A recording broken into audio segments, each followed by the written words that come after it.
Hello, everyone. Thank you for tuning in to the AI Ops podcast presented to you by the AI Leadership Forum. I am joined again today by Justin Hunt. My name is Alex Naida, and I am actually joining the call from Chicago. I'm home to get married. So anyone who's ever attended one of our events that I've hosted from this living room, you might recognize the very bright walls that I've accidentally matched to my necklace. But talk about good set dressing. Today, Justin and I are going to be discussing shadow AI, which is a topic that has started to become what we think is going to be a core tenet of our event in October, our first event of the Operational AI Playbook. In our conversations with speakers, shadow AI is a trend that has not gone away. We've talked about it many times in the forum, and we've decided to put an entire podcast towards kind of focusing on it today. So I'm going to get us started and say, Justin, what are we seeing inside organizations about how shadow AI is being used in your conversations with senior leaders? What are the risks of shadow AI? And can you also familiarize our audience if they've maybe heard the term but don't necessarily know a usable definition? Can you define it for anyone listening, but also talk about kind of where we're at in terms of enterprise organizations and what they're saying about it?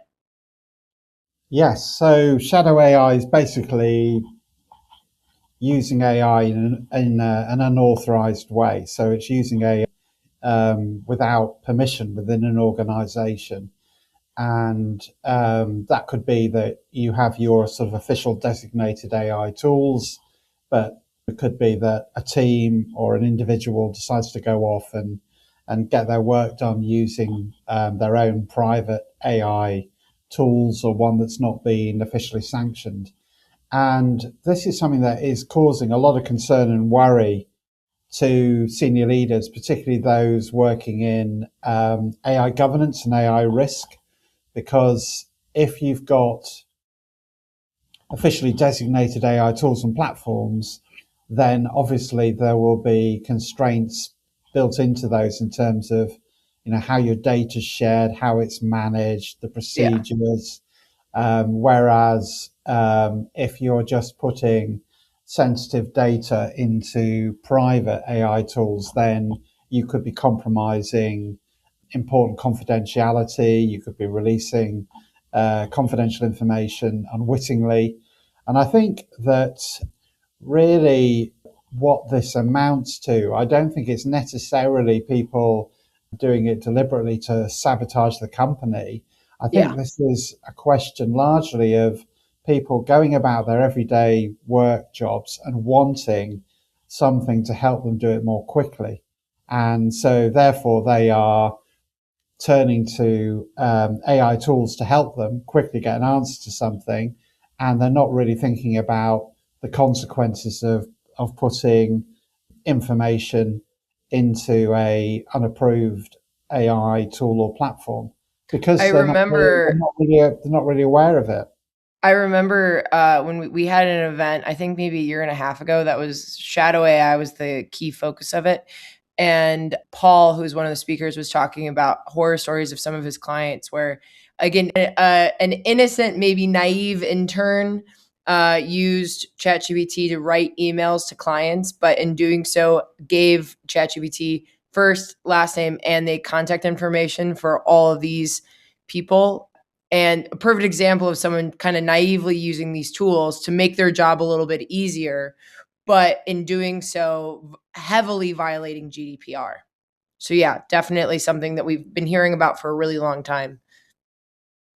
I am wondering, because you kind of touched upon this, and I guess my anecdote just now also kind of touched upon it, where very frequently we hear about shadow AI in terms of governance problems and making sure people are aware of GDPR and the legal ramifications of kind of being very flippant with data.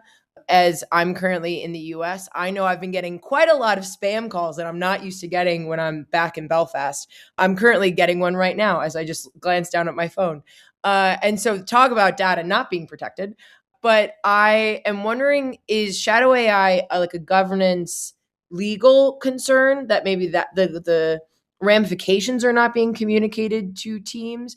Or is it because leaders are not meeting the needs of their teams? Is it, and maybe we need to figure out what's genuinely risky behavior, as you were saying, where it's not because they're trying to sabotage the company, but they genuinely have jobs that they want to use AI to do, and they've found a solution that might not be sanctioned. So, can you kind of talk about, is it actually risk, or is it them just trying to find an efficient way that, as a consequence of that, has risk associated with it? Can we talk about governance versus culture? Yeah, I mean, I think it's a bit of both, and I think that any company that wants to really get a grip on shadow AI, I think they need to really understand why people are using their own AI tools. I mean, what's the Yeah. attraction of AI tools, and how does it help them, and why? And could it be that they could actually do what they're doing on their own devices within the kind of company sanctioned platforms, and do it safely? I think that at a governance level, employees need to have it written into their contracts and communicated to them clearly that when they're working on, work materials, work topics, customers, clients, they have to use designated AI tools. That there's just no compromise on that. And I think that alongside that, there needs to be a really good education piece. People need to understand, what could happen if they put some data into some unauthorized AI tool. They need to understand the implications of that. They need to understand, how that could breach confidentiality, how that could get the company into trouble. So they need to understand all these various points. At the same time, I don't think it's sensible for government, for organizations to drive AI underground. I think the reason why some of this Mm. is happening is because people within organizations don't have clearly delineated safe places where they Yeah. can experiment with AI. They don't have access to sandboxes. They don't have designated experimental ideas. And I was speaking to an AI strategy leader, I think it was this week, who was saying that they are really aware that some of the best ideas for how the company could really genuinely innovate with AI could come from anybody within the organization, and therefore they Mhm. need to make opportunities to make suggestions accessible to people. So they want people to come up with ideas about how you can use AI. It's just they want to do it in a responsible and safe way. And it reminds me a bit of the early days of social media, where you had organisations who, as part of the staff induction, they would communicate to new employees, and they would say, "Look, you know, we believe in social media. We think it's a great way to connect with people, for example. However, there are risks, and we want to keep you safe. So Yeah. these are the rules." So I just think it's largely an educational piece, and I think what's happening is within organisations at a broader level, we're going from experimenting with AI, testing it out, trying out new tools, Hmm. to rigorous operationalizing of AI. So AI is becoming part of company operations. And you would imagine and you would hope that as that becomes the case, people would just naturally fit into these new workflows and begin to see, this is where the teams are, this is where they have to operate. But clearly it's not happening at the moment. I kind of want to go a little bit deeper into that AI education piece, because I think what you're saying about, it's not necessarily the best policy to drive AI underground. And I think that whether it be in AI education programs or AI literacy programs, there is also, which again is kind of this, it's a balancing act that these large organizations are trying to find, or trying to perfect.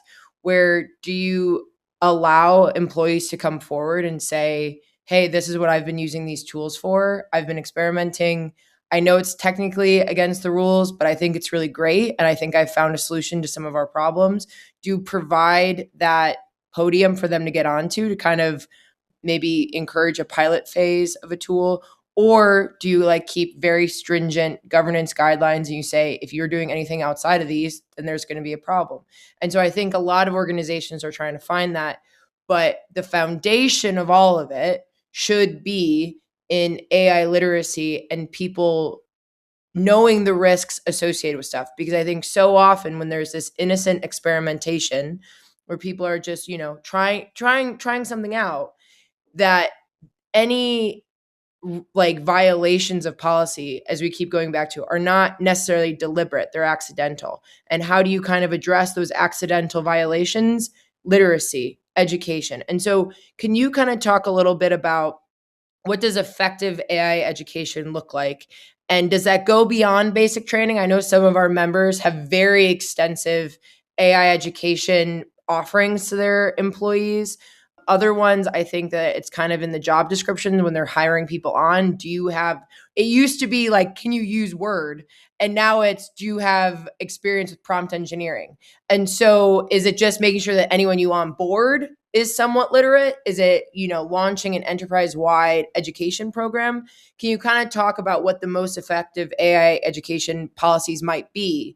And in your conversations with leaders, what are maybe some of the things that they are trying to figure out right now as they're launching those programs? Yeah, I mean, I think education is absolutely critical.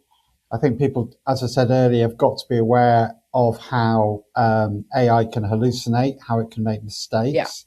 They've got to understand they're accountable for how they use AI as an employee and as an organization. I think how the education is done is really important.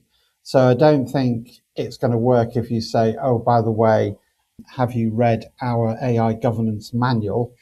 Because all the answers are in there, Oh, yes, of course I read that. Yeah. and everything is laid out perfectly there, and there should therefore be no problems at all.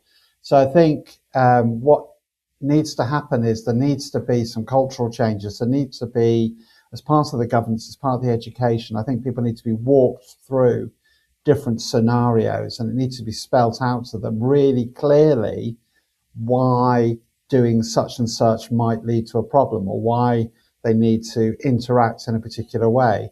At the same time, the company can make governance easier and more intuitive. So I think that it's really important that the safe route is the easy route. So it's Yeah. got to be easy when you're using AI within an organization to be safe. It can't be complicated. And I think the other point is that it should be possible when you're redesigning workflows. I know this is complicated, but it should be possible to identify, right, where's the highest risk Hmm. in this particular process, or across the organization, where are the areas of the highest risk, and put really stringent guardrails around those. And that's when you introduce the friction. So, because you want to slow people down, you want people to go step by step, you want people at certain critical procedures, they have to be careful, they have to go through the process. But what you don't want to do is you don't want to create that level of friction across the entire process, Hmm. because that will just mean that people will not use the tools at all. It'll just put them off using the tools.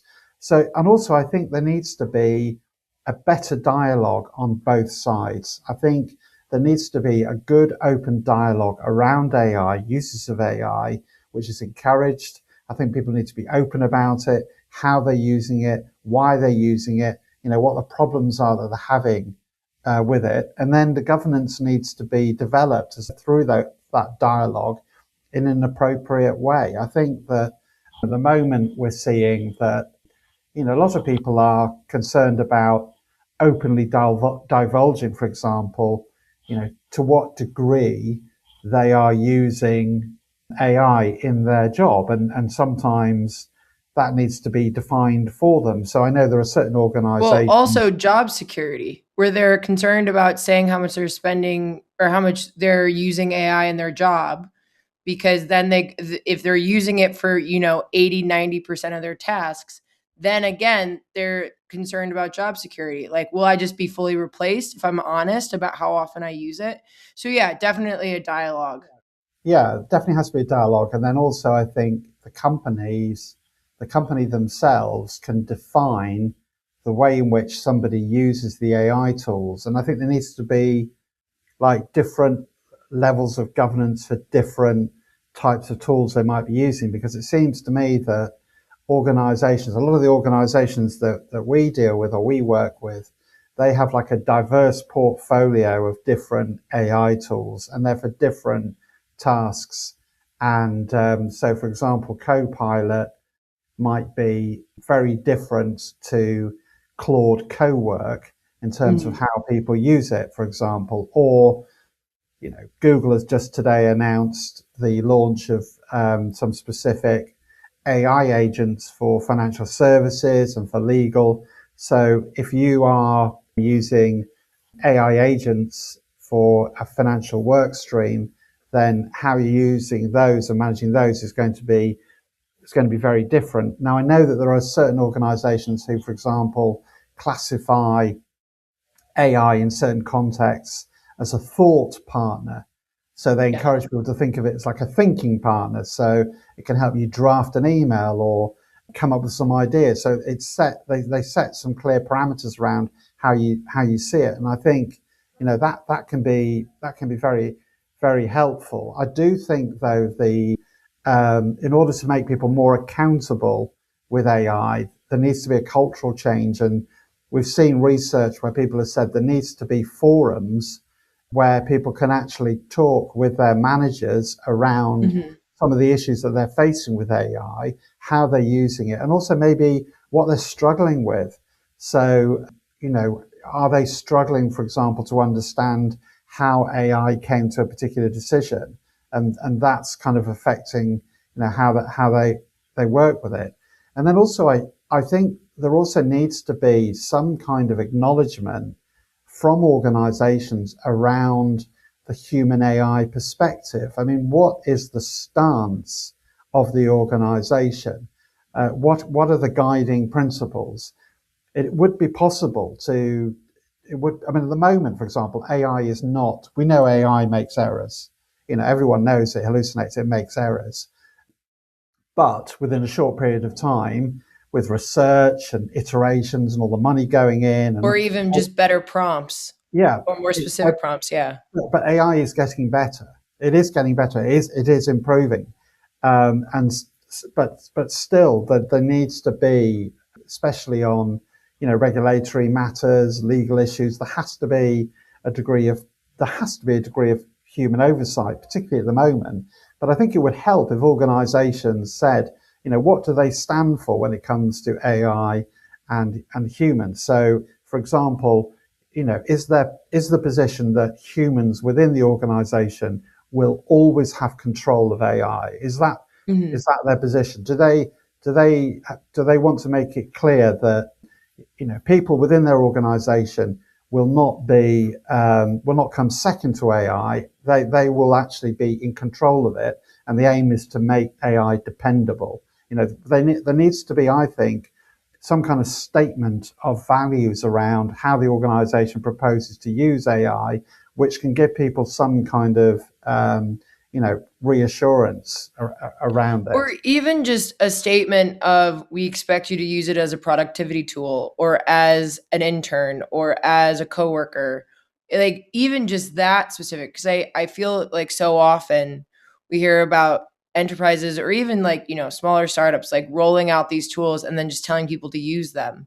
But there's so many different things you can use Copilot for that doesn't actually give people any guidance on what's expected of them. And then they hear you need 30% of your job, you should be using it. Okay, well, in what tasks? My data analysis, my emails, my communications with can I tell it to send all my Teams messages? So I think that also, and as you talk kind of about how there needs to be a dialogue, I think there needs to be a dialogue of those who are developing the tools with the people who are using them, but then also a conversation with the people who are buying these tools. So, C-suite leaders who are encouraging their enterprises to invest in these tools, and the teams. And so I think there's two levels of conversation that need to happen, because explainability is something that we come back to over and over and over again, especially when it comes to data protection. In AI healthcare forum, we talk about it all the time, where if data is being used to train these tools, you need to tell doctors where the data is coming from.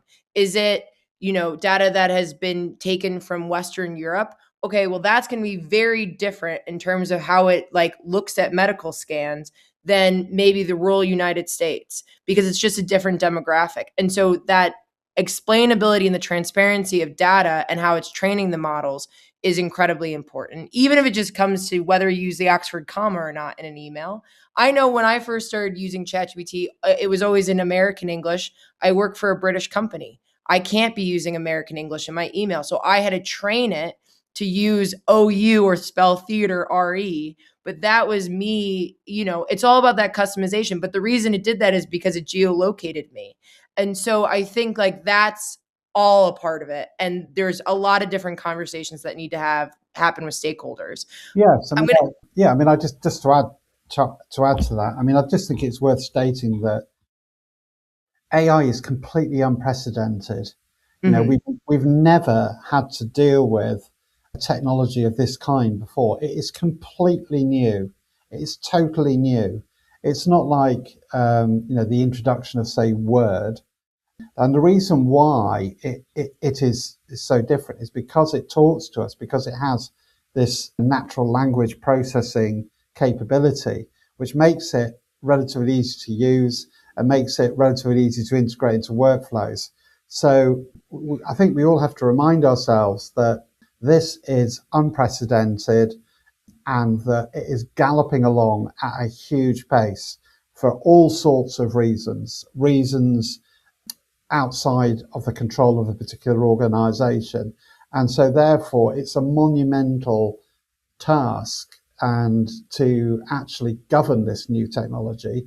And I think we should be open about the fact that, we are entering into, I think, a turbulent age. It's not going to be straightforward. It's going to be complicated. It's going to be challenging. And, looking at how you govern this technology is going to be very hard. I mean, one of the issues that heads of AI risk and AI governance can have is they don't necessarily have the kind of trust and openness they want with the vendors who are providing them with this technology. So, for example, if you're a particular kind of organization in traditional contexts, for traditional work that you do, and these organizations taking on AI aren't AI companies, they will probably have a really clear understanding and clear guardrails in place built up over years around all the sensitive issues and challenges that are there.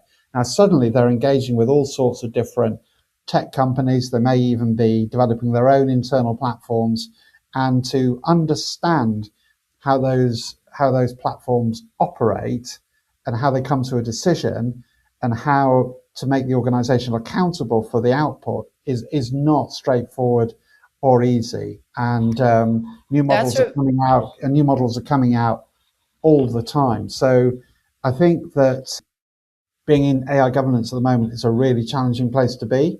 You could see it's very stimulating in some ways, but it's very difficult. And the other reason why governance is a challenge overall is because none of the regulators, the AI regulators, seem to be really talking to each other. They've got, if you talk to an AI regulator in the States, for example, they could have a totally different perspective than, say, European regulators. And then you've got differences in local markets. So there is no real planning in place, and there's no real agreed workable frameworks in place either. So all of That's that. why we always have a lawyer on every session, Yeah. Justin, because there's always an update, whether it be the EU AI Act or like the US coming out with something. There's always an update that we need lawyers for to make sure that everyone knows. Governance globally, is very fragmented. There's not a sort of, I mean, I'm sure it is possible, but there isn't a sort of like a coherent There's process no or UN of AI governance, even though the UN isn't very coherent either, or connected, or cohesive. But at least they try, you know. I'm going to ask you one more question, Justin, which is kind of a final thought and how advice you have for leaders or heads of team who are trying to move from it just being very reactionary and they're policing shadow AI to trying to build a culture that just responsible AI is the knee jerk reaction. As you said, build it the easy way, the safe way. And so is that the answer to that? You just make the easiest way or the easiest avenue the most accessible? Is it giving safe spaces for experimentation, the sandbox technique, which we've talked a lot about, both in sessions and in private conversations? Is it about launching like a wide education program? Is it all three?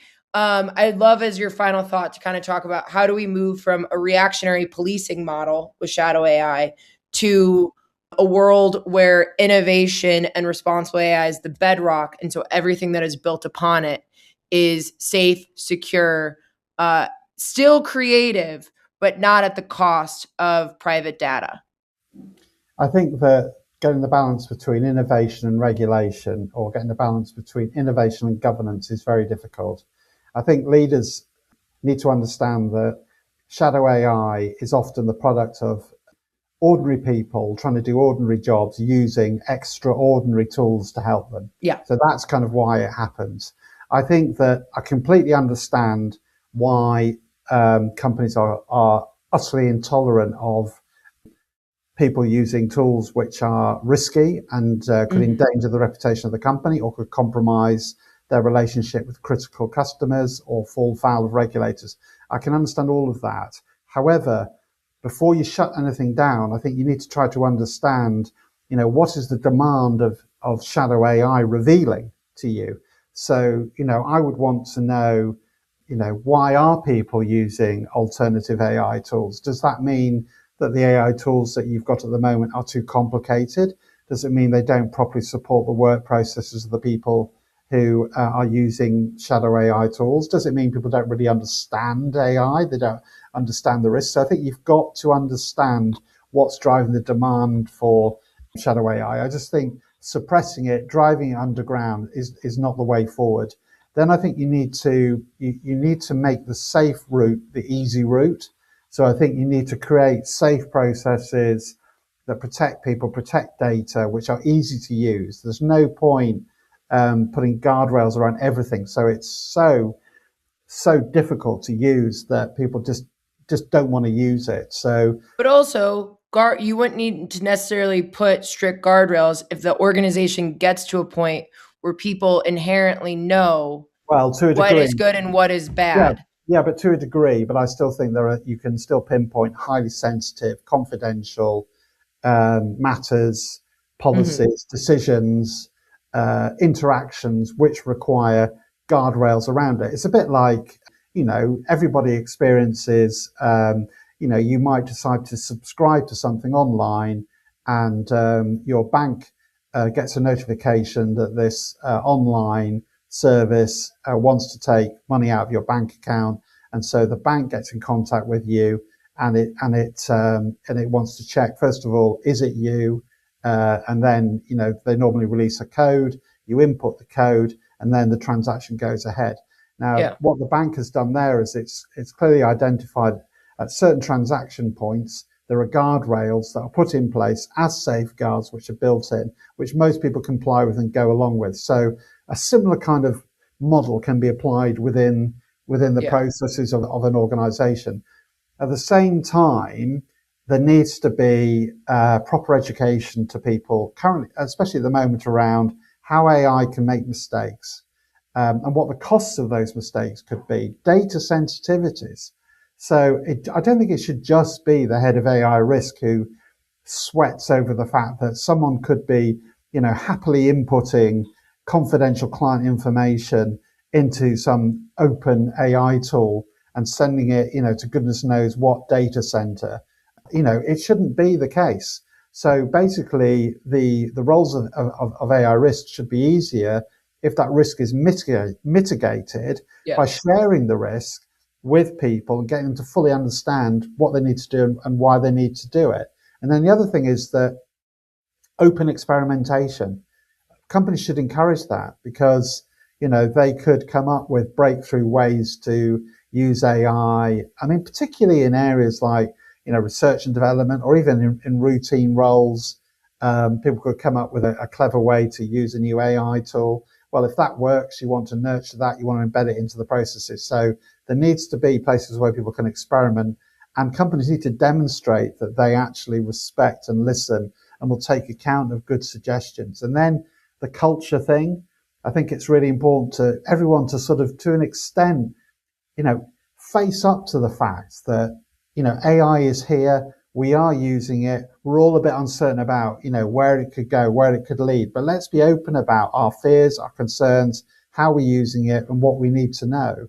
And I think that those are the kind of steps that companies need to take. But also, I think as well, this is not just a company issue. This is a tech company vendor issue as well. Mm-hmm. I think that the tech companies, the people who build the Why AI, are people not using your tools? yeah, but the people who Yeah. build the AR agents need to be held to account as well, because they need to be able to explain to people how they actually operate and how they actually work in a clear way. There can't be this sort of, there can't be shadows around how the technology actually works that's being brought into the organization. Light needs to be shone on that as well. So I think that's probably the best message, really. Shine as much light on how AI works, how it operates, the risks, as well as the innovation potential. And, this is going to require totally different kind of behaviors to what people are used to, because the technology doesn't function like anything we've experienced before. I will email Sam Altman after this recording and tell him that he has to open the shutters and let us all see what's He's going on. welcome he's welcome to come and join us on one of our podcasts. Um, with that, Justin, I'm going to thank you very, very much. To Alex, everyone who's tuned in, thank you for spending a half hour with us as we've talked about Shadow AI. My name is Alex Nida. This has been the AI Ops podcast. If the topics that we discussed today are interesting to you, we will be having an event on the 1st of October that kind of goes over a lot of these themes, from experimentation to encouraging leaders to have open conversations. The event is called the Operational AI Playbook.